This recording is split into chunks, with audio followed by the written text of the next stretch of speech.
Hello बच्चों, स्वागत है आपका एक बार फिर से आपके अपने यूट्यूब चैनल आदर्श क्लासेस में। आज के इस वीडियो में हम लोग बात करने जा रहे हैं राष्ट्रीय आय सह मेधा छात्रवृत्ति परीक्षा 2023 के बारे में।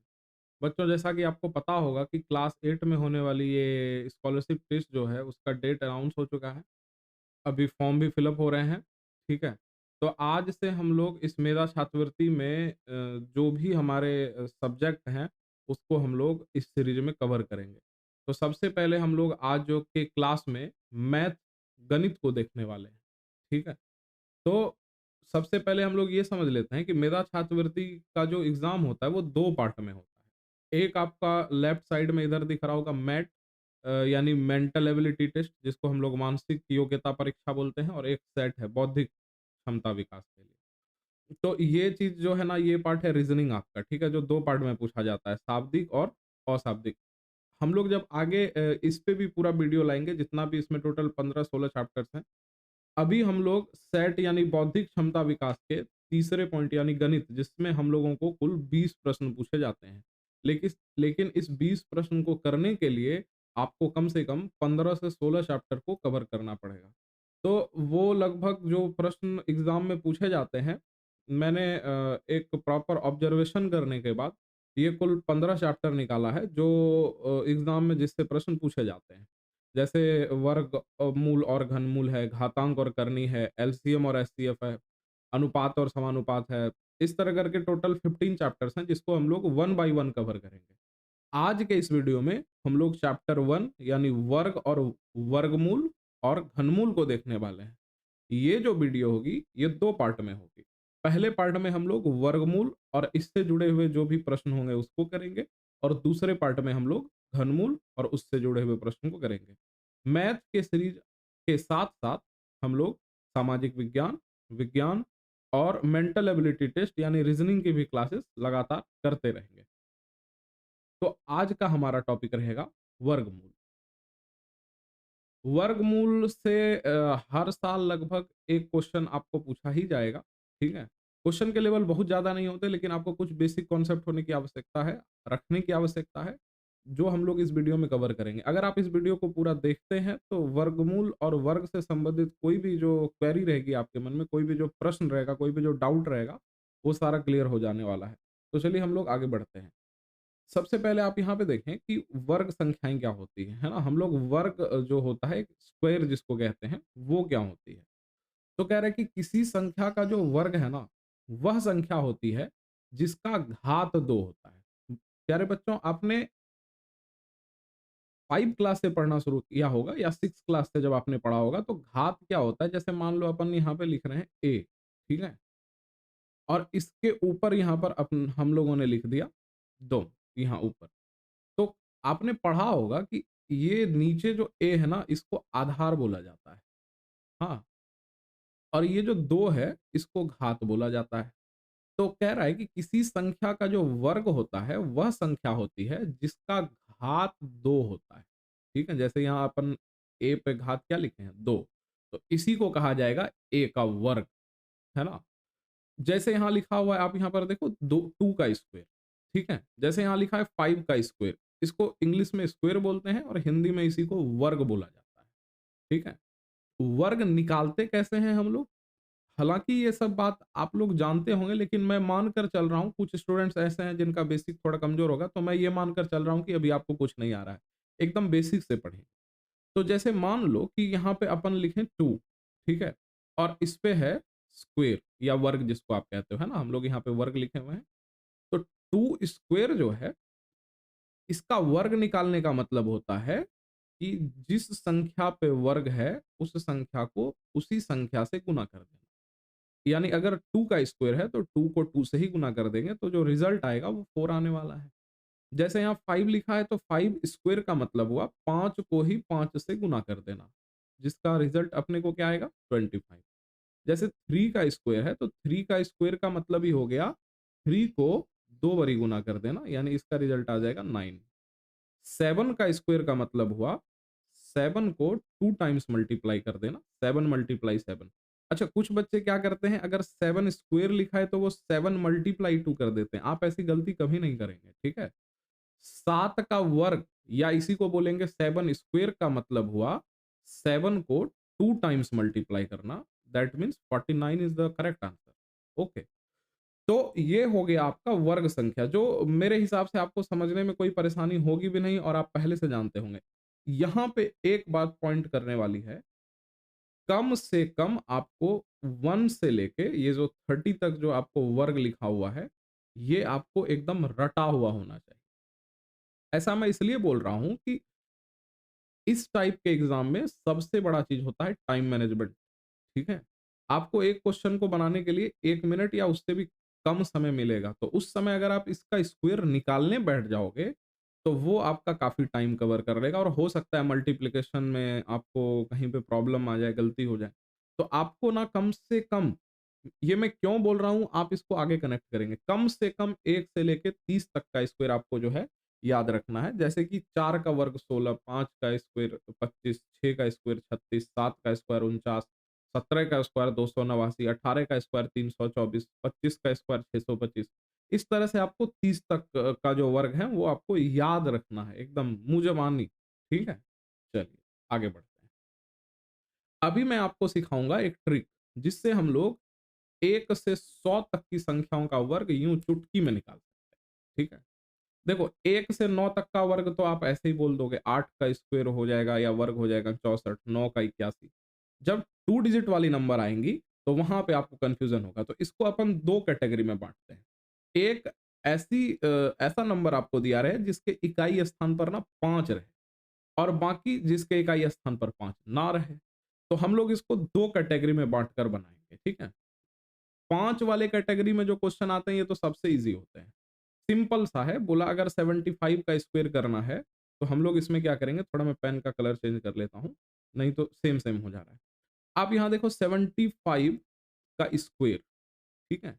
बड़ा सिंपल सा बात है। बोला इसको ना मल्टीप्लाई करने के लिए ना एक संस्कृत में सूत्र है जिसको हम लोग बोलते हैं वैदिक गणित के अनुसार एकाधिकैन पूर्वैन, यानी कि ये जो लास्ट वाला 7 है, इसके एक अधिक में गुना करना। अभी इसको मैं उदाहरण से समझाता हूँ। बहुत सिंपल है। पहले ये देखो, 5 का स्क्वायर कितना होता है? 25, इसको आप लिख दो, ठीक है? वर्ग का मतलब क्या हो गया? 5 को 5 से गुना करना। उसी तरह से 7 को 7 से गुना करना, तो 7 सत्ते 7 7 जा कितना हो जाएगा? 49, 7 सत्ते 49। लेकिन ये नहीं करना है आपको। आपको क्या करना है? असल में अपने को गुना करना था 7 को 7 से, लेकिन एक 7 को हम आगे बढ़ जाएँगे, यानी 8 लिख देंगे और 8 सत्ते कितना हो जाएगा? 56। तो ये होगा आपका राइट। आपको समझ में नहीं आया, ठीक है? हम लोग दूसरा एक एग्ज़ाम्पल लेके समझते हैं। 65 का स्क्वायर, 5 का स्क्वायर कितना हो जाएगा बाबू मेरे? 25। और 6 का स्क्वायर करना था, लेकिन एक 6 में आगे बढ़ जाएँगे, तो हो जाएगा 7 गुना 6 कितना हो जाएगा? 4225। एक और बता देता हूँ। मान लीजिए अपन लिए 95 का स्क्वायर। अब ये बताओ, 5 का स्क्वायर ये तो आपको पता ही है, जैसे ही इकाई स्थान पे 5 रहे तो इकाई दहाई में तो 25 आ गया। अब 9 का स्क्वायर 81 होता है, लेकिन 9 का नहीं करेंगे, 9 से एक आगे बढ़ जाएँगे 10 और फिर 9 से गुना करेंगे 9, ठीक है? फिर हो गया आपका, जैसे मान लीजिए 85 का स्क्वायर, तो फिर से देखिए 5 का स्क्वायर होगा 25 और 8 में एक आगे बढ़ जाएँगे तो 9 और गुना फिर 8 से कर देना है, 9 आठे 72। ये हो गया आपका, जिसके इकाई स्थान पर 5 रहे उसका वर्ग कैसे निकालते हैं।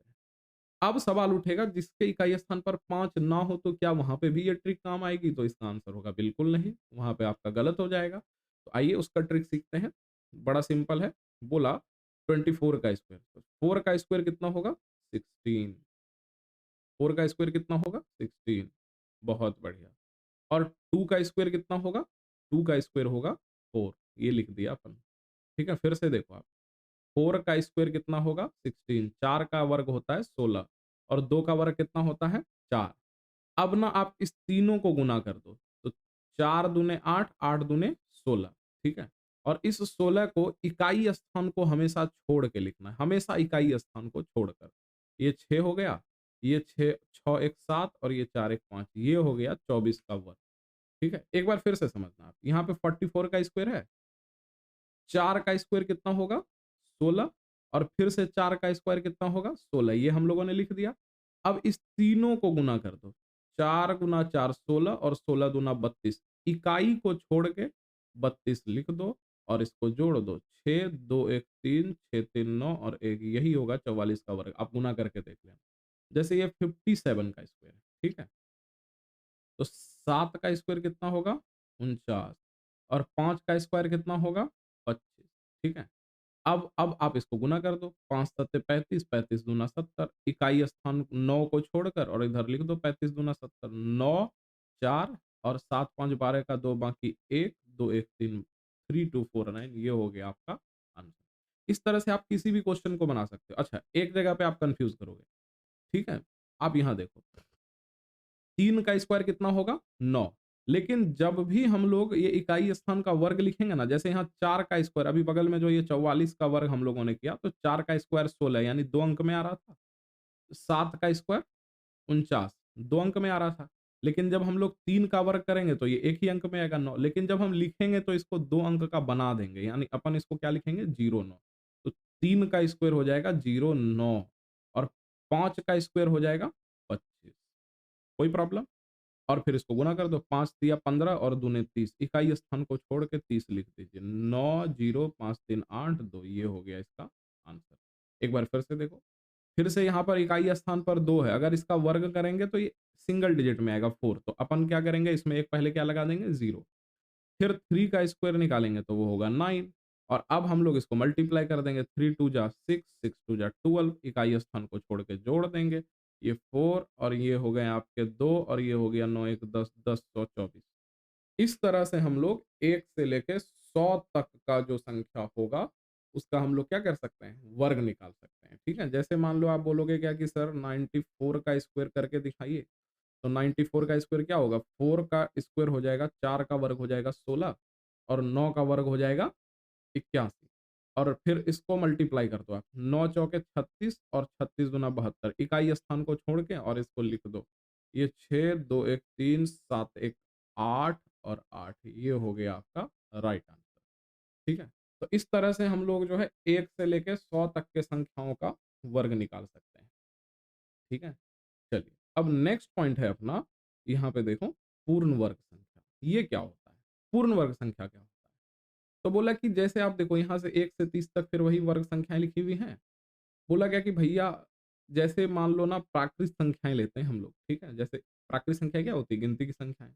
1 2 3 4 5 6 7 8 9 10 11 12 13 14, ठीक है? तो 1 का वर्ग हम लोगों ने क्या सीखा? 1, 2 का वर्ग क्या होगा? 4, 3 का वर्ग क्या होगा? 9, 4 का वर्ग क्या होगा? 16, 5 का वर्ग क्या होगा? 25। तो ये 4 जो है ना, ये पूर्ण वर्ग है। क्यों? किसका वर्ग है 4?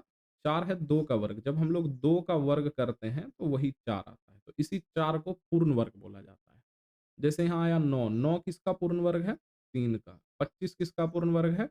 5 का। लेकिन 16 से 25 के बीच में कोई भी संख्या आप ले लो, 16 से 25 के बीच में कोई भी संख्या, 16 के बीच में 17 आता है, 18 आता है, 19 आता है, 20 आता है, 21 आता है, 22 आता है, 23 आता है, 24 आता है। अब आप बताओ कि 17 किसके स्क्वायर से आया होगा? है संभव? नहीं है। 18 किसके वर्ग से आया होगा?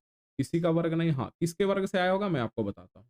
रूट 18 का जब आप वर्ग करोगे तो वो 18 होगा। लेकिन इसको पूर्ण वर्ग नहीं बोला जाता है। आप एक बार पहले इसकी परिभाषा देखते हैं। यहाँ पर आओ लेफ्ट साइड में। कह रहा है एक प्राकृत संख्या मतलब गिनती की संख्या, एक पूर्ण वर्ग कहलाती है। कब? बोला यदि वह किसी प्राकृत संख्या का वर्ग। बोला कि पूर्ण वर्ग तभी कहलाएगा जब वह किसी प्राकृत संख्या का वर्ग हो। मतलब कि अगर हम लोगों ने लिखा 9 तो ये किसी प्राकृत संख्या का वर्ग है, ये 3 का वर्ग है, इसलिए यह एक पूर्ण वर्ग है। लेकिन अगर हम लोगों ने लिखा 17 तो यह किसी प्राकृत संख्या का वर्ग नहीं है। अगर हम इसका वर्ग लिखने भी आपको बोले तो यह होगा रूट 17 का स्क्वायर और रूट 17 जो है यह आपका अपरिमेय संख्या है। आप लोगों ने पढ़ा होगा, ठीक है? यह क्या है? अपरिमेय संख्या। तो पूर्ण वर्ग मतलब हुआ कि प्राकृत संख्या होना चाहिए पूर्ण वर्ग। और दूसरा बात कि बोला एक प्राकृत संख्या का एक पूर्ण वर्ग तभी कहलाएगा कोई भी प्राकृत संख्या जब उसका जो वर्ग है वो भी प्राकृत संख्या हो। जिस संख्या का वो वर्ग है वो भी प्राकृत संख्या हो। जैसे देखो आप 81, पूछेगा क्या ये पूर्ण वर्ग है? तो आप बोलेंगे हाँ है, क्यों? क्योंकि यह एक प्राकृत संख्या 9 का वर्ग है, 81 होता है। इसलिए यह एक पूर्ण वर्ग संख्या है, पूर्ण वर्ग, ठीक है? लेकिन यही अगर मैं बोलूँगा 82, तो 82 किसी भी प्राकृत संख्या का वर्ग नहीं है। 9 के बाद अगली क्रमागत संख्या 10 आती है, जिसका वर्ग हो जाता है 100। इसलिए 82 जो है, यह पूर्ण वर्ग नहीं है। एग्जाम में आपसे क्वेश्चन पूछेगा कि निम्नलिखित में से कौन पूर्ण वर्ग है, और आपको 3-4 ऑप्शंस दिए रहेंगे। 4 ऑप्शन बेसिकली दिए रहते हैं। तो आइए आज हम लोग सीखते हैं कि कैसे हम लोग क्वेश्चन देखकर चुटकियों में उसको सॉल्व कर देंगे, कि कौन-सा संख्या पूर्ण वर्ग है और कौन-सा संख्या पूर्ण वर्ग नहीं है।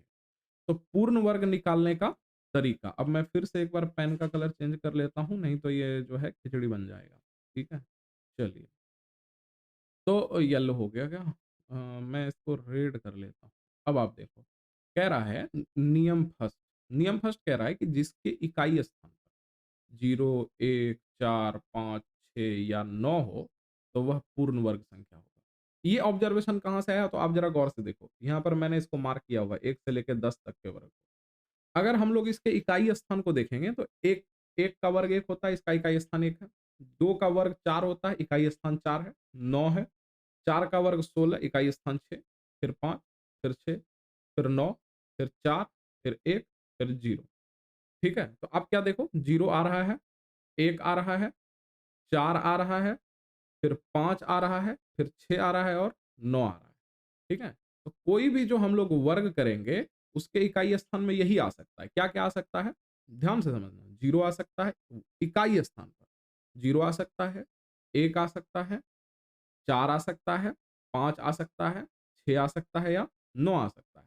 क्या-क्या नहीं आ रहा है? तो आप देखो 2 नहीं आ रहा है कहीं पर। यहाँ से 30 तक में देखो किसी के इकाई स्थान पर 2 नहीं आ रहा है। आ रहा है? नहीं आ रहा है। किसी के भी इकाई स्थान पर 3 नहीं आ रहा है। Is that clear? 3 भी नहीं आ रहा है। और आप बताओ? वेरी गुड, 7 भी नहीं आ रहा है। और क्या नहीं आ रहा है? 8 भी नहीं आ रहा है।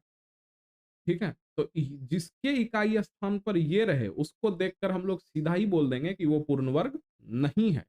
और जिसके इकाई स्थान पर 0 आ जाए, 1 आ जाए, 4 आ जाए, 5 आ जाए, 6 आ जाए या 9 आ जाए, तो हम लोग यह कह सकते हैं, यह पूर्ण वर्ग संख्या होगी। अभी गारंटी नहीं है कि वो पूर्ण वर्ग संख्या होगा, लेकिन हम लोग इससे ऑप्शन तो छाँट सकते हैं। अगर किसी के इकाई स्थान पर 2 आ गया, वो तो सीधा ही ऑप्शन से हट जाएगा 4 ऑप्शन में से, या 3 आ गया या 7 आ जाए, तो वो सीधा ही ऑप्शन से हट जाएगा। लेकिन हम लोग ये नहीं कह सकते हैं कि जिसके इकाई स्थान पर 0, 1, 4, 5, 6 या 9 आ जाए तो वो पूर्ण वर्ग संख्या हो ही जाएगा। ठीक है? जैसे आप उदाहरण देखो, उदाहरण में 100 लिया है। 100 पूर्ण वर्ग है, किसका वर्ग है? तो आप यहाँ देखो 10 का वर्ग है। ठीक है? 121 वर्ग है, 121 किसका वर्ग है? तो आप देखो 11 का वर्ग है। ठीक है? 144 12, 25 5 का है, 36 6 का है, 49 7 का है। लेकिन अभी आप देखो, हम लोगों ने जो पढ़ा, जिसके इकाई स्थान पर 0, 1, 4, 5, 6 या 9 आए, वो पूर्ण वर्ग होता है। अभी ये बात यहाँ से कट जाएगी। इसके इकाई स्थान पर क्या है? 0, किसके? 10 के, लेकिन ये पूर्ण वर्ग नहीं है। 11 के इकाई स्थान पर 1 है, लेकिन ये पूर्ण वर्ग नहीं है। ये चीज़ केवल आपको ऑप्शन छाँटने के लिए है। ठीक है? किस तरह से आप ऑप्शन छाँट सकते हैं। 2-3 नियम है, उसको अगर हम लोग समझ लेंगे, तो फिर हम लोगों का जो है ये क्लियर हो जाएगा। ठीक है? नियम 2 आप यहाँ से पढ़ लेना, लेकिन इससे ज़्यादा इफेक्टिव नियम है 3, जिसको देखते ही आप सारा क्वेश्चन, लगभग क्वेश्चन जो है, वो आपका उसको देखकर ही बन जाएगा। ठीक है? फिर भी एक बार नियम 2 एक बार मैं पढ़ देता हूँ। कह रहा है क्या कि कोई भी संख्या का जो हम वर्ग निकाल रहे हैं, उसका जो अंतिम 2 अंक होगा, वह अगर 1 से 24 तक की संख्या के वर्ग के अंतिम 2 अंक नहीं हैं, तो वह संख्या पूर्ण वर्ग संख्या नहीं होगी। ठीक है? ये बात है आपका। तो मैंने आपको क्या बोला था कि आपको कम से कम 1 से लेके 30 तक का वर्ग रटा हुआ होना चाहिए। तो बोला पूर्ण वर्ग संख्या पहचानने का एक ये भी तरीका है कि जो भी संख्या का वर्ग कर रहे हैं, उसका जो अंतिम 2 अंक आए, वो 1 से 24 तक के वर्ग के अंतिम 2 संख्या के बराबर होना चाहिए। अगर ऐसा नहीं होता है, तो वह पूर्ण वर्ग संख्या नहीं होगी। जैसे 788, इसका अंतिम 2 अंक है 88। आप देखो 1 से लेके यहाँ तक में किसी के भी लास्ट में 2 अंक 88 आ रहा है? आप देखो, नहीं आ रहा है। अभी आपको देखने की ज़रूरत पड़ रही है, तभी आप याद कर लोगे तो देखने की ज़रूरत नहीं पड़ेगी, मतलब ये पूर्ण वर्ग संख्या नहीं है।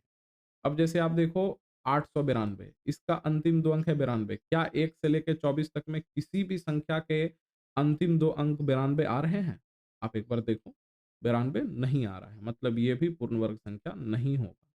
846 अंतिम 2 अंक आप देखो 46 आ रहा है? 46 आ रहा है कहीं भी? नहीं, मतलब ये भी पूर्ण वर्ग संख्याएँ नहीं होंगी। ये भी पूर्ण वर्ग संख्याएँ नहीं होंगी। यानी बोला अंतिम 2 अंक अगर 1 से 24 तक की संख्या के वर्गों के अंतिम 2 अंक के बराबर हो जाए। मतलब कि जैसे अगर 16 का स्क्वायर क्या है? 256 तो इसका अंतिम 2 अंक क्या है? 56 तो ऐसा हो सकता है जो भी संख्या यहाँ लिखी हो अगर उसके अंतिम अंक में 2 अंक हो, 56 हो तो वह पूर्ण वर्ग संख्या हो सकती है। ठीक है? नियम 3 आपका सारा कॉन्सेप्ट क्लियर कर देगा। बोल रहा है यदि किसी संख्या के अंकों का योग 1, 4, 7 या 9 आए, किसी भी संख्या के अंकों का योग, तो वह पूर्ण वर्ग संख्या कहलाती है। ठीक है? तो वो क्या कहलाएगा? पूर्ण वर्ग संख्या। आपको कोई संख्या दी हुई है, बड़ी संख्या दी रही है, जैसे यहाँ पर मैंने उदाहरण दिया 361 और बोला क्या ये पूर्ण वर्ग संख्या है? हालाँकि यहाँ पे आपको लिखा हुआ है तो आप देखोगे कि 19 का वर्ग होता है, तो हम लोग जाँच भी कर लेते हैं। 361 का ना हम सभी अंकों का योग निकाल देंगे। 3 जोड़ 6 जोड़ 1 तो 6 3 9 और 9 1 कितना हो गया? 10 और फिर 10 को आप जोड़ो, सिंगल डिजिट में लाना है। 1 जोड़ 0 कितना हो गया? 1 तो यहाँ बोला था जिसके अंकों का योग 1 आ जाए वह पूर्ण वर्ग संख्या होगी। हम लोग सीधा बोलेंगे कि यह पूर्ण वर्ग संख्या है। 841 देखो 8 जोड़ 4 जोड़ 1 8 4 12 1 13 फिर से सिंगल डिजिट बनाने के लिए 1 जोड़ 3 कितना हो गया? 4 तो 4 तो है ही, योग अगर 4 आ जाए तो वो क्या हो जाएगा? पूर्ण वर्ग संख्या हो जाएगा। ठीक है? आप अपने मन से कुछ-कुछ एग्ज़ाम्पल लेके उसकी प्रैक्टिस करेंगे, ठीक है? 476 476 आप जोड़ो 4 जोड़ 7 जोड़ 6 7 4 11 6 17 अब 17 को जोड़ो 1 जोड़ 7 कितना हो गया? 8 सॉरी अंकों का योग या तो 1 है या तो 4 है या तो 7 है या तो 9 है, 8 की तो बात ही नहीं आई। इसलिए यह पूर्ण वर्ग संख्या नहीं होगा। ठीक है? 441 4 जोड़ 4 जोड़ 1 4 4 8 1 9 ये पूर्ण वर्ग संख्या होगा। देखिए इतनी बड़ी संख्या लिखी हुई है, ये देखो। ठीक है? इसको भी देख के हम बता देंगे यह पूर्ण वर्ग संख्या होगी या नहीं। सिर्फ़ इसके अंकों का योग निकालेंगे। योग निकाला तो हम लोगों ने देखा 27 आया, फिर 27 डबल डिजिट है, इसको सिंगल डिजिट में बदलेंगे। 2 प्लस 7 हो जाएगा 9 और 9 तो यहाँ हम लोगों की कंडीशन में है ही कि अंकों का योग 9 अगर आ जाए तो वह पूर्ण वर्ग संख्या कहलाती है। ठीक है? एक और नियम आप ध्यान रखोगे जिससे आप ऑप्शन को छाँट दोगे। आप देखिएगा ये सारा ऑप्शन हम लोग यूज़ करके अभी हम लोग क्वेश्चन बनाएँगे, ठीक है? वहाँ पे और कॉन्सेप्ट क्लियर होगा। क्या कह रहा है कि मान लीजिए कोई ऐसी संख्या दी हुई है जिसके इकाई स्थान पर ना इधर इकाई स्थान से 0 हो यानी 0 से पे समाप्त हो जाकर। अगर 0 विषम संख्या में आ रहा है यानी अगर 1 0 आ रहा है या फिर 3 0 आ रहा है या फिर 5 0 आ रहा है 1, 2, 3, 4, 5 तो हम लोग सीधा कह देंगे कि वह पूर्ण वर्ग संख्या नहीं होगी। और अगर सम संख्या में 0 आ रहा है, यानी 2 आ रहा है, 4 आ रहा है, फिर आपका 6 आ रहा है, तो हम कह सकते हैं कि वह पूर्ण वर्ग संख्या होगी। तो इस तरह से हम लोग पूर्ण वर्ग संख्या की पहचान करते हैं। ठीक है? तो अगर आपको कुछ पॉइंट इम्पोर्टेंट लगे तो आप वीडियो को रोक कर और उसको नोट कर लेंगे। ठीक है? अब अगला पॉइंट है हम लोगों का वर्गमूल। वर्गमूल क्या होता है आप समझो, परिभाषा से ही पहले समझते हैं। पहले मैं एक बार इंक का कलर चेंज कर लूँ, आप देखो। कह रहे किसी संख्या का वर्गमूल वह संख्या होती है जिसका वर्ग करने पर, वर्ग समझ रहे हो ना, स्क्वायर करने पर मूल संख्या प्राप्त हो जाए। ठीक है? क्या कह रहा है? किसी संख्या का वर्गमूल वह संख्या होती है जिसका वर्ग करने पर मूल संख्या प्राप्त हो जाए। मतलब मान लीजिए 16 है। कोई ऐसी संख्या हो जिसका हम वर्ग करें तो 16 प्राप्त हो जाए, तो वही संख्या 16 का वर्गमूल कहलाएगा। तो 16 का वर्गमूल असल में क्या होता है? 4 क्योंकि अगर हम लोग 4 का वर्ग करें तो उसका आंसर आता है 16 इसलिए हम लोग 4 को 16 का वर्गमूल कहते हैं। ठीक है? इसलिए हम लोग 4 को 16 का वर्गमूल कहते हैं। वर्गमूल को हम लोग ना रूट से दर्शाते हैं जिसका चिन्ह ये होता है। ठीक है? अब अगर मैं आपसे पूछूं 9 का वर्गमूल क्या होगा? जी हाँ, बिल्कुल आप सही सोच रहे हैं। 9 का वर्गमूल होगा 3 क्योंकि जब हम 3 का वर्ग करेंगे तो अपने को 9 प्राप्त हो जाएगा तो 3 हो गया वर्गमूल। अब अगर मैं आपसे पूछूं कि 2 का वर्गमूल क्या होगा? बिल्कुल 2 का कोई भी प्राकृत संख्या में वर्गमूल नहीं होता है क्योंकि किसी भी संख्या को वर्ग करने पर, किसी प्राकृत संख्या को वर्ग करने पर 2 प्राप्त ही नहीं होगा। ठीक है? तो इस तरह से हम लोग अभी वर्गमूल समझेंगे। अच्छा वर्गमूल निकालने की ना 2 विधियाँ होती है। एक होता है गुणनखंड विधि और एक होता है भाग विधि। तो हम लोग जल्दी-जल्दी से दोनों विधि को सीखेंगे, ठीक है? अब आप देखो ज़रा-सा, गुणनखंड विधि बहुत आसान है। मैं एक बताऊँगा, बाकी आप बना लोगे, ठीक है? गुणनखंड निकालना आप सबको आता है। आप यहाँ पर क्या करोगे, 2 से सबसे पहले छोटी संख्या से कट करेंगे, 2 से ये 14 7 बार में, और फिर 4 2 बार में, फिर 2 से कटाओ, 36, वेरी गुड। फिर 2 से कटाओ, 18, फिर 2 से कटाओ, 9, और फिर 3 से कटाओ, 3। आप ये देखो, यहाँ पर आपको ना जोड़ा बनाना है। जैसे देखो यहाँ पर 2 का जोड़ा, ठीक है? 2 गुना 2 आया, फिर देखो जोड़ा 2 गुना 2, और फिर देखो जोड़ा 3 गुना 3। तो इस तरह से जोड़ा बनाना है, और जोड़ा बनाकर उसको 1-2 को निकाल लेना है यहाँ से, 1-2 को निकाल लेना है यहाँ से, और 1-3 को निकाल लेना है यहाँ से, और इसको गुना कर देना है। 2 दूना 4 तिया 12, बिल्कुल आप जैसे बनाते थे मौ सौ, है ना? जैसे 121 हमेशा जोड़ा बनाना है। 121 किससे कटेगा? 11 से, 11 बार में। तो 121 को हम लिख सकते हैं 11 गुना 11, और दोनों सेम संख्या है और आपको पता है, ठीक है? तो इसमें से हम एक संख्या निकाल लेंगे 11, यही वर्गमूल हो जाएगा। 484 है। 484 है, कैसे निकालेंगे? 2 से घटाइए, 2 दूना 4, 2 चौके 8, 2 दूना 4, फिर 2 से घटाइए, 2 एका 2, 2 दूना 4, 2 एका। अब आप देखो फिर से 121 आ गया, और फिर से 11 से 11 बार। तो 2 गुना 2 गुना 11 गुना 11, जल्दी बताओ इसका आंसर क्या होगा? यहाँ जोड़ा बना तो 1 2 यहाँ से निकाल लेंगे, यहाँ जोड़ा बना तो 1 11 यहाँ से निकाल लेंगे। आंसर कितना हो जाएगा? 22। इस तरह से हम लोग गुणनखंड विधि से क्या करते हैं? आपका जो है, हम लोग यहाँ पे फाइंड करते हैं वर्गमूल, ठीक है? अब एक वर्गमूल निकालने की भाग विधि होती है। आओ ज़रा इसको भी सीख लें, बड़ा इंपॉर्टेंट है, ठीक है? आपके बोर्ड एग्ज़ाम में भी क्वेश्चन आते हैं, और यहाँ भी क्वेश्चन आएगा। यहाँ पे वर्गमूल निकालने के लिए हमने क्या लिखा कि दाईं ओर से अंकों का जोड़ा बना लेना है। दाईं ओर से, दाईं ओर मतलब जिधर से आप इकाई, दहाई, सैकड़ा करते हो। इकाई यानी 5 की तरफ से, जोड़ा, जोड़ा मतलब समझते हो ना? हाँ, जैसे आप चप्पल खरीदते हो तो चप्पलों का जोड़ा होता है 2। इधर से 2 अंक का जोड़ा, और फिर से 2 अंक का जोड़ा, और ये रह गया सिंगल डिजिट। ध्यान से समझना चीज़, ठीक है? अब अपने को ना ये 1 को जैसे भाग में कटाना है, ठीक है? लेकिन जब हम लोग भाग देते थे ना, तो उसमें ना कि जैसे 9 को भाग देना, तो आपको यहाँ पर भाजक भी दिया रहता था, यानी कि इसको 4 से कटाना है या 3 से। लेकिन यहाँ पर भाजक को अपने मन से मानो, और ऐसी संख्या मानना है। आप इसका ज़रा नियम समझो। जैसे हम लोगों ने यहाँ लिया 1, आप जो भी भाजक यहाँ मानोगे, उसी संख्या से आपको गुना करना पड़ेगा। यानी अगर आपने यहाँ 1 लिया, तो गुना भी 1 से ही करना पड़ेगा। 1 का 1 से गुना करेंगे, तो कितना हो जाएगा? 1। अगर हम लोग यहाँ 2 लेते, तो यहाँ भी 2 से गुना करना पड़ता, और 2 दूने हो जाता 4, जो 1 से बड़ा हो जाता, तो ये गलत हो गया।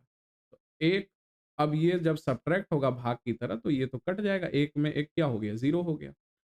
फिर ध्यान से समझो, एक-एक आप ना एक-एक इसके पैटर्न को समझना कैसे बनता है। हम लोगों ने 1 से मल्टीप्लाई किया, जिस संख्या से मल्टीप्लाई किया, उसी संख्या को नीचे रख के जोड़ दें। तो 1 जोड़ 1 कितना हो जाएगा? 2। अब संख्या ना यहाँ जोड़े में उतरती है, यानी 82 उतरेगा एक बार में। फिर से हम लोग यहाँ पर 1 अंक रखेंगे, और ये ध्यान देने वाली बात है, आप जो भी अंक यहाँ रखोगे, उसी से यहाँ गुना होगा। तो मान लीजिए हम लोगों ने यहाँ पर रखा 3। अगर यहाँ 3 रखा, तो यहाँ भी हम लोगों को क्या रखना पड़ेगा? 3।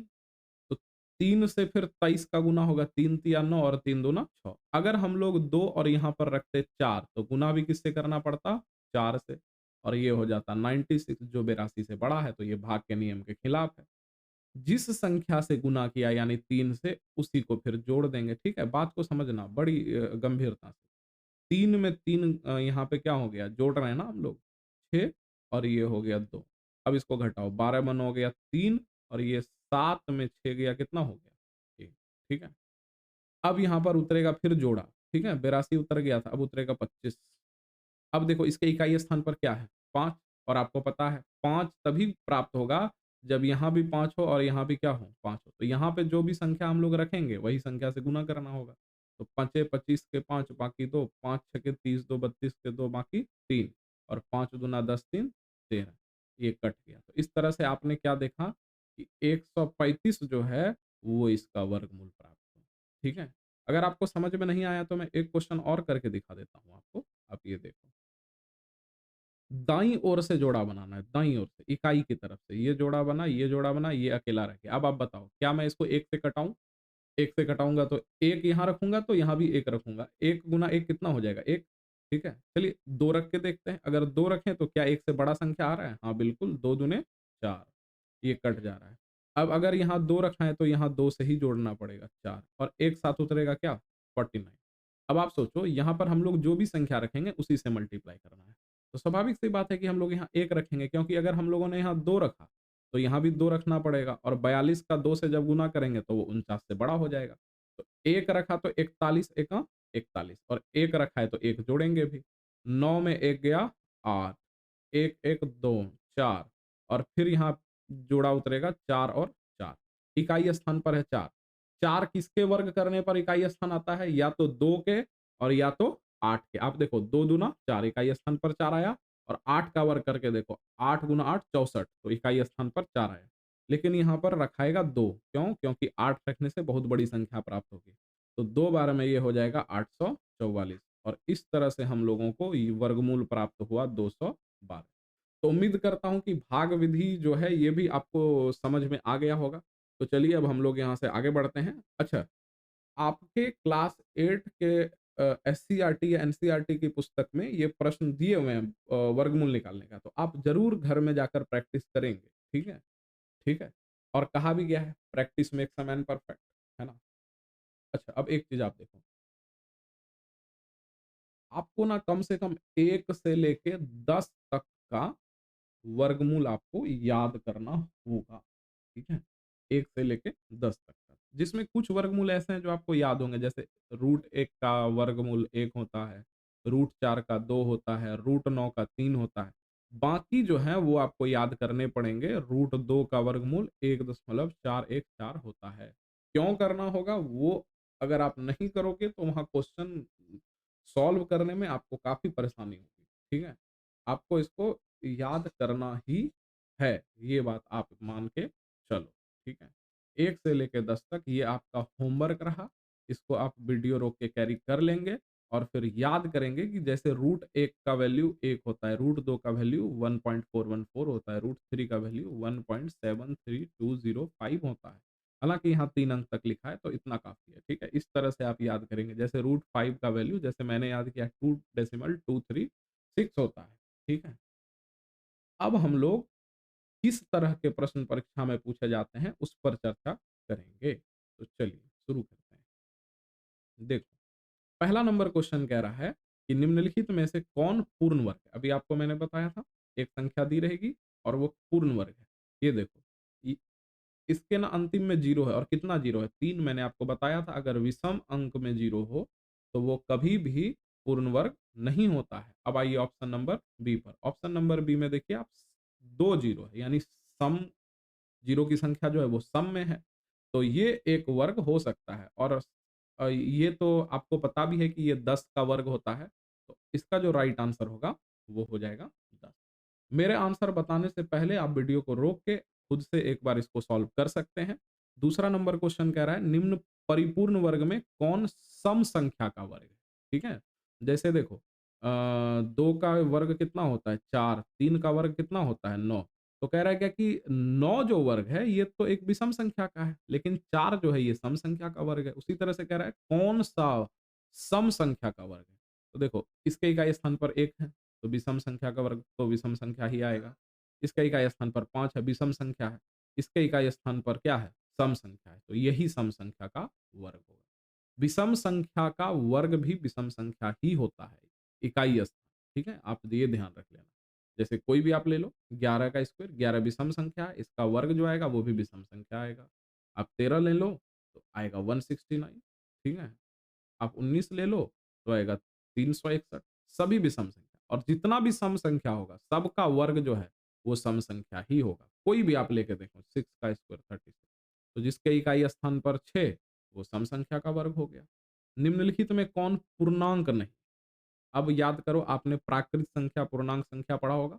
पूर्णांक संख्या किसको बोला गया? बोला गया कि भैया एक मानक लीजिए 0 और 0 के बाद ले लीजिए सभी धनात्मक पूर्णांक और 0 के पहले ले लीजिए सभी ऋणात्मक पूर्णांक। ये जो समूह है ये होता है पूर्णांक संख्या का समूह। अब आप देखो -16 में जब 0 जोड़ोगे तो -16 हो जाएगा। तो -16 तो ऋणात्मक पूर्णांक में आएगा, ये पूर्णांक संख्या है? आपसे पूछा है, नहीं है, क्वेश्चन समझना। 9 में 11 घटाओगे तो -2, ये भी पूर्णांक संख्या है। -5 गुना 9 करोगे तो -45, ये भी पूर्णांक संख्या है। और फिर है 37 भाग 0।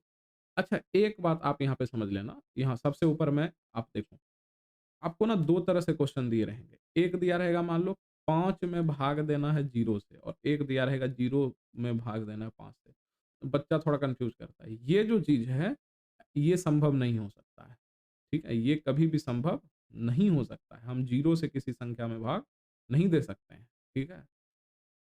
ये चीज़ संभव हो सकता है, और इसका आंसर आता है 0। लेकिन अगर 0 दाएँ साइड में हो भाग के, तो ये हो जाता है अपरिभाषित। अपरिभाषित, तो जब अपरिभाषित, आप देखो इसका आंसर आ रहा है 0। 0 तो पूर्णांक है, लेकिन यहाँ पर 0 दाहिने साइड में है, दाहिने साइड में है बबुआ। इसलिए यह पूर्णांक संख्या नहीं होगा। चलिए नेक्स्ट क्वेश्चन, निम्नलिखित में से कौन पाइथागोरस का त्रिक है? ये आपके वर्गमूल चैप्टर का क्वेश्चन है। त्रिक निकालने का बड़ा सिंपल नियम होता है, आप लोग जानते भी होंगे, ठीक है? त्रिक निकालने का नियम क्या होता है कि जो भी संख्याएँ दी हुई हैं, ठीक है? उसमें जो सबसे बड़ा संख्या है, जैसे 3, 4, 5 में सबसे बड़ा संख्या क्या है? 5, उसका वर्ग शेष 2 संख्याओं के वर्ग के योग के बराबर कर देना है। ठीक है? यानी बड़ी संख्या को रखना है एक तरफ, और बाकी दोनों संख्या के वर्ग को जोड़ के रखना है दूसरी तरफ। 5 का वर्ग हो जाएगा 25, 3 का वर्ग हो जाएगा 9 और प्लस 16, तो 25 बराबर कितना हो जाएगा? 25 बराबर आ गया, मतलब यही त्रिक है। अभी आप देखो, ये बी नंबर आंसर सही होगा। अगर आप ए को सॉल्व करके देखो तो आप देखो, बड़ी संख्या कौन है? 3, तो 3 का स्क्वायर बराबर 1 का स्क्वायर जोड़ 2 का स्क्वायर। बड़ी संख्या को एक तरफ रखें, 3 का स्क्वायर 9, 1 का स्क्वायर 1 और 2 का स्क्वायर 4, और 9 बराबर हो गया 5, ये बराबर नहीं है, तो ये पाइथागोरस का त्रिक नहीं होगा। तो उम्मीद करता हूँ ये आपको चीज़ें समझ में आ रही होंगी। चलिए अब हम लोग नेक्स्ट क्वेश्चन की ओर चलते हैं। कह रहा है निम्नलिखित में कौन वर्ग संख्या है? वर्ग, ठीक है? संख्या तो छोड़ो, वर्ग कौन है? तो आप देखो वर्ग इसमें कौन होगा? आपको इतना तो अब तक समझ में आ गया होगा। 12 वर्ग संख्या नहीं होता है, 27 किसी का वर्ग नहीं है, ठीक है? 99 किसी का वर्ग नहीं है, 49 जो है वो वर्ग है 7 का। 7 का स्क्वायर बराबर क्या हो गया? 49, तो ये आंसर होगा, ठीक है? चलिए 6 नंबर क्वेश्चन, 0.09 का वर्गमूल क्या होगा? इस क्वेश्चन को बनाने के लिए आप वर्गमूल मतलब ये रूट, अभी आपको पहले बताया था वर्गमूल को इस तरह दिखाते हैं, देखो कैसे सॉल्व करेंगे। 0.09, दशमलव को यहाँ से उड़ाया तो दशमलव के बाद कितने अंक हैं? 2, तो इसके नीचे 2 जीरो आ गए, ठीक है? अब आप बताओ 9 का वर्गमूल क्या होगा? 3, और 100 का वर्गमूल क्या होगा? 10, ठीक है? और नीचे कितने जीरो हैं? 1, तो 1 अंक के बाद दशमलव लगेगा, 3 को लिख देंगे और 1 अंक के बाद दशमलव, तो 3 के बाद दशमलव, ये हो गया आंसर 0.3। तो ऑप्शन नंबर ए जो है ये इसका राइट आंसर हो जाएगा। सेम क्वेश्चन है 7 नंबर, आइए 7 नंबर देखते हैं। इधर लिख देते हैं, रूट डाल दिया हम लोगों ने, 0.3 बार 0 और 4, ठीक है? कह रहा है 0.0004 का वर्गमूल क्या होगा? दशमलव उड़ाएँगे, दशमलव के बाद अंक गिनो, 1, 2, 3 और 4, 1, 2, 3 और 4। अब आप देखो, द 4 से पहले जितने भी ज़ीरो हैं इसका कोई वैल्यू नहीं है। 4 का वर्गमूल क्या होगा? 2, और आप देखो ये सम संख्या में है ना ज़ीरो, तो आपको क्या करना है? आधा ज़ीरो ले लेना है। आधा मतलब समझो पहले, यहाँ पे कितने ज़ीरो हैं? 4, 4 हैं, तो जब ये वर्गमूल से बाहर निकलेगा तो आधा, 4 का आधा कितना होता है? 2, ये हो गया। अब इसको डेसिमल में बदल दो। डेसिमल में बदलने के लिए क्या करेंगे? सबसे पहले जो ऊपर अंश में लिखा है उसको लिख देंगे, फिर ज़ीरो काउंट करेंगे। कितने ज़ीरो हैं? 2, तो हम लोग 2 अंक के बाद दशमलव लगाएँगे, लेकिन यहाँ तो 1 ही अंक है। तो 2 अंक बनाने के लिए हम लोग 2 से पहले ज़ीरो लगाएँगे और फिर क्या करेंगे? दशमलव बैठाएँगे। तो इसका सही आंसर होगा 0.02, इसका सही आंसर होगा बी। चलिए, नेक्स्ट क्वेश्चन की ओर आगे बढ़ते हैं।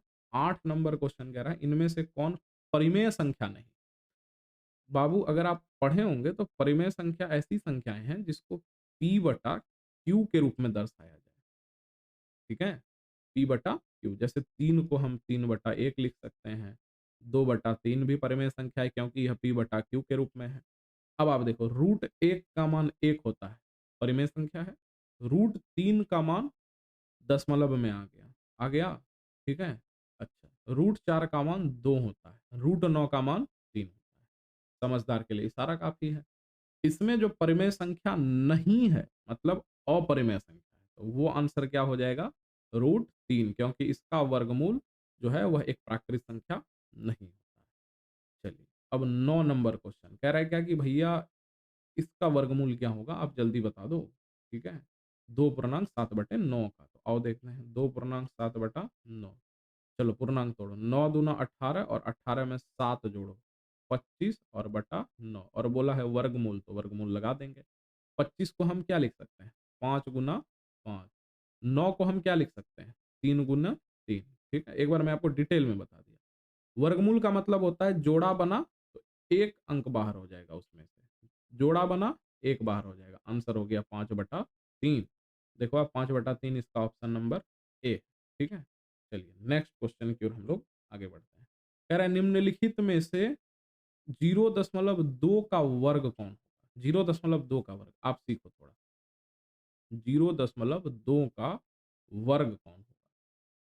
अच्छा ये बताओ 2 का वर्ग क्या होता है? इसको मैं 0.2 का वर्ग बोला है तो इसको मैं 2 बार लिख सकता हूँ, ठीक है? और 2 का वर्ग क्या होता है? 2 दूने 4।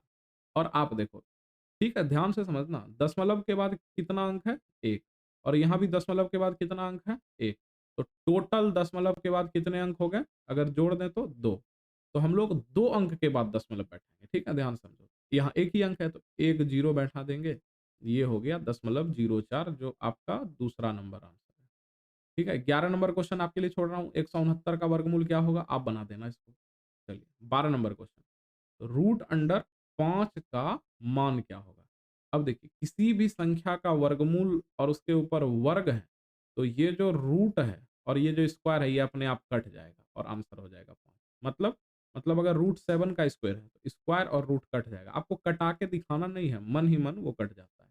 जैसे 11 का रूट और इसका स्क्वायर, तो क्या हो जाएगा? रूट और स्क्वायर कट जाएगा। आंसर क्या हो जाएगा? 11। चलिए 13 नंबर क्वेश्चन मैं आपके लिए छोड़ रहा हूँ। 13 नंबर क्वेश्चन आप ट्रिक याद किए थे 5 वाला वर्ग का? तो इसमें देख लो आप, 5 का स्क्वायर तो 25 ही होता है। अब 7 का देखो, हम लोग सीखे थे ट्रिक, एक संख्या बढ़ा के देखो, 8 सत्ते 56, तो यही आंसर होगा 75। ठीक है? 14 नंबर क्वेश्चन देखो, 14400 का वर्गमूल क्या होगा? ठीक है? ये देखो सम संख्या में है 0 तो ये वर्गमूल हो सकता है। ठीक है? तो इसको हम लोग 100 मानकर चले तो 100 का वर्गमूल क्या होगा? पहले इसको देख लो आप। 144 का वर्गमूल क्या होगा? जल्दी बताओ। आप याद किए होंगे 12 का स्क्वायर क्या होता है? 144 और 2 जीरो है तो आधा, 2 का आधा क्या होगा? 1। 120 होगा इसका राइट आंसर। अब बताओ 15 नंबर 0.36 का वर्गमूल क्या होगा? जल्दी बताओ। Very good. 6 का स्क्वायर 36 होता है, इसलिए इसका आंसर होगा 6। चलिए, नेक्स्ट क्वेश्चन की ओर आगे बढ़ते हैं। 2.25 का वर्गमूल क्या होगा? इकाई स्थान पर 5 है, तो आप बताओ 2.25 का वर्गमूल क्या होगा? 225 किसका वर्गमूल होता है? 15 का। किसका होता है? 15 का। ठीक है? इसको आप ऐसे भी निकाल सकते हो। आपसे पूछा है 2.25 का वर्गमूल, दशमलव उड़ाओ, नीचे 2 जीरो, कहेंगे दशमलव के बाद 2 जीरो है। 225 का स्क्वायर कितना होता है? 225 होता है 15 का वर्ग और 110 का। तो आंसर क्या हो जाएगा बबुआ? 1.5, काहे कि 1 अंक के बाद दशमलव बैठेगा तो 5 के बाद बैठेगा। इसका राइट आंसर हो जाएगा 1.5 बी नंबर। बाकी आप उसके आगे कितने भी जीरो लगा लो, उसका तो कोई वैल्यू नहीं है। तो यहाँ पे इसने क्या किया? आपको फँसाने के लिए 1 जीरो दे दिया यहाँ पर। ठीक है? चलिए क्वेश्चन नंबर 17, 20/√10 का मान क्या होगा?